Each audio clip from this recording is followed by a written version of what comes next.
اعوذ باللہ من الشیطان الرجیم بسم اللہ الرحمن الرحیم۔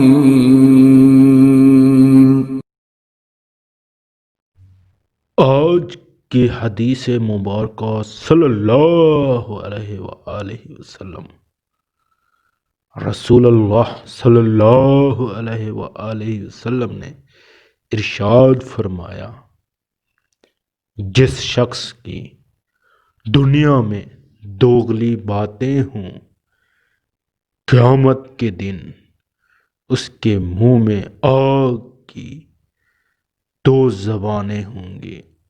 اللہ اکبر۔